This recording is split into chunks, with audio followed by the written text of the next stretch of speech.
It's not clear exactly yet, but it's likely to be bad news for the Russian Navy, is the opinion of Anders Nielsen, a military analyst at the Royal Danish Defence College, about the end of the grain deal. The grain deal was originally signed for 120 days and then extended several times despite the Russian leadership threatening to withdraw from it each time. At the time it was signed, the Russian leadership hoped that by the time the first 120 days expired, Ukraine would have already lost, so it was seen as a PR exercise for developing countries dependent on grain supplies, but cannot help Ukraine in the war. In the end, the grain deal significantly benefited Ukraine, while Russia found itself in a predicament where withdrawal was no longer feasible due to increasing international isolation. Russia feared being blamed by African nations for causing a food crisis. Also, the Russian Navy is not in a position to run a full-fledged blockade of Ukrainian ports. They can shell Ukrainian ports or sink this or that ship with submarine torpedoes, but a real blockade requires the Navy to be present in the area where the ships are traveling and inspect them. And Ukraine now has land-based anti-ship missiles and fairly technologically advanced maritime drones. In a sense, during the grain deal the Russians controlled the Ukrainian Navy by not allowing anything but grain to be smuggled in, and by delaying their inspections, thus creating a traffic jam of ships. Many, including Nielsen himself, believed that the Russian leadership would go along with the grain deal, as withdrawing from it would be even worse for Russia than continuing. However, on July 17th, there was an explosion on the Crimean Bridge, which created serious delays in Russian logistics, as well as a personal insult to Putin, so he couldn't just renegotiate the deal.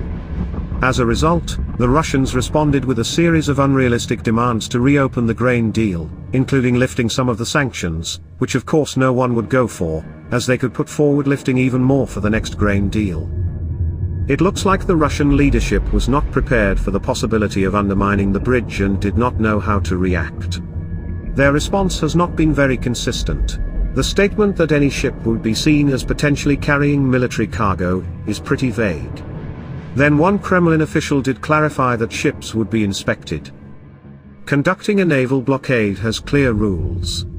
It must be announced in advance and then warn passing ships about inspections. You can't just shoot at them. The Russians can naturally spit on international laws, but they still need to come in close to know exactly where the ships are.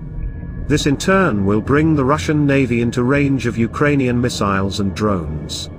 The Russian armed forces will probably continue shelling ports in the near future, in the hope that this will scare the shipowners enough.